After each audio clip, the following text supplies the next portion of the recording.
The word crystal etymologically means ice, frost, or simply that which begins to freeze. A crystal is a stone formed by the solidification of a chemical substance having a highly regular atomic structure.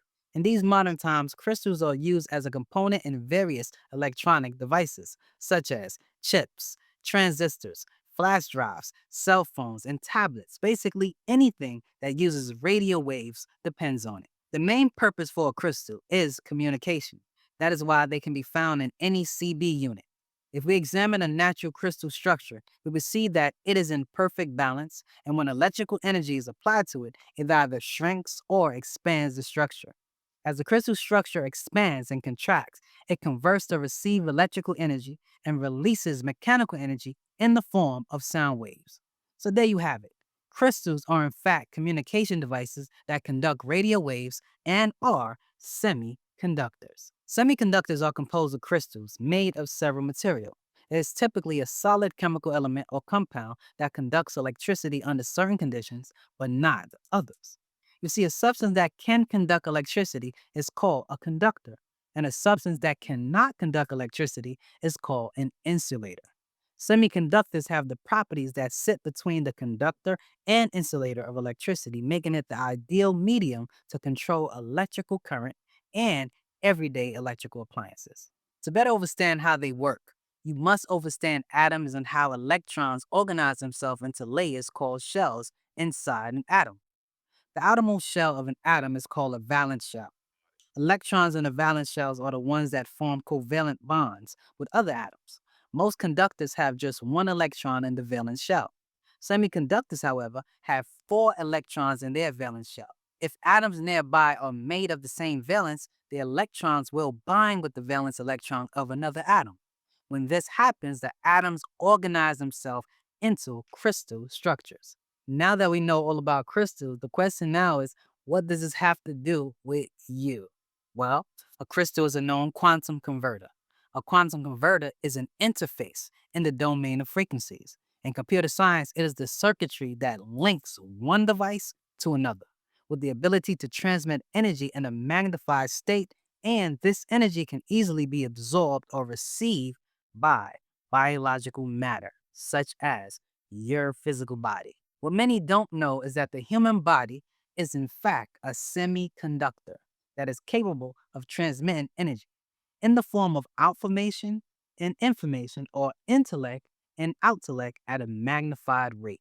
You see, when you beam light inside a crystal and bring it to a standstill, it can then be used to store information in the latticework of the open spaces, which can then be compressed or expand with certain stimuli, making the crystal vibrate, sing, or chant. These vibrations make up waves which human receptors can pick up and convert back to binary information. That means that you can communicate with crystals. The reason for this is that all things are connected, including the wave particles within the crystal. And since your body is a semiconductor, which is a crystal, like the crystal, your body functions as a communication device as well. If we examine the human tendons, which etymologically means to stretch, for it relates to the elastic cord like strings of tough connective tissues by which your muscles are attached to the bones. You'll find that your tendons are in fact composed of crystalline structures of collagen molecules, such as collagen fibers. Collagen fibers is the fiber in the extracellular matrix of connective tissues that are typically arranged in bundles of indefinite length. These collagen fibers are composed of smaller fibers called collagen fibrils. Fibrils are the thread-like structures that are made up of cells called fibroblasts, which secretes collagen proteins that are used to provide a stable framework for your tissues. They also play a role in healing your wounds. Your connective tissues are, in fact, a highly ordered array of molecules, and whether it's in liquid or solid form, it is still a crystal. Your very organs are submerged in liquid crystals of water.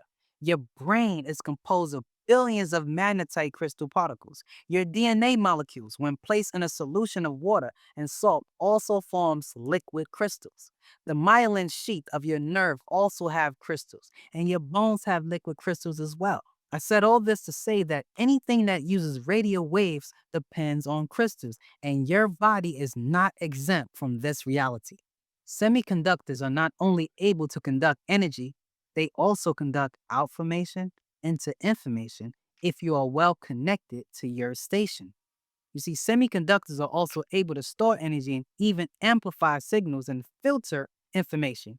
And since your connective tissue system is also made of crystals, it too can process information into information, making each of you a receiver. Sound has a relationship with different states of what is called matter. Material structures of objects like crystal stones in your physical body is made up of the same energy. When you look at the word stone and move the S from the front to the back of the word, you get the word tones. And thus, stones have a vibration, which are frequencies. What many don't know is that all frequencies are related and can be pleasing or painful to an individual. We ancients knew the correlation between harmonic stones like the pyramids, the planet Earth, and the universe are one with you and are therefore in tune with you, the receiver. In a biological sense, it makes you the receiver of information from your past relatives who are not dead. If energy cannot be destroyed but only change in form, then your relatives who passed from this physical realm to the next realm are still here and alive. And this affirmation will help you to magnify your connection to them, if you will. For you do have a mental radio in your head, whether you accept it or not. You are always receiving sound from outer space from beings that exist out of the body, locked by time. Those of your own genes are speaking to you all the time, but you can't hear them because you must learn how to tune in on their frequencies. Once you do that, you will hear them and be able to interact with them once again. You only need to activate or turn on your mental radio.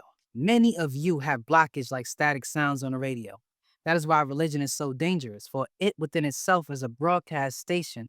And if you accept that program, which is other people's opinions, if you carry other people's names and titles, if you accept other people's ancestors' spirit force, which is what religion is making you do, it is like the radio is not tuned on your own station. And you, like a crystal, have pre-encoded memory that you do have access to. You only need to be stimulated mentally. But religion and misinformation is what blocks most people. According to many adepts of higher learning, it is taught that when the thalamus gland is stimulated, the subconscious seems to yield more information. It is with the aid of the crystal or the magnifying effect of the pyramid shape, which creates a balancing effect, enabling you to receive sounds from outer space. But you must realize that this physical life is nothing more than waves, sound, and light, which is a form of illusion. You see, nothing you touch is really a solid. All things are vibrating, and the speed by which things vibrate determines how dense a thing or being is.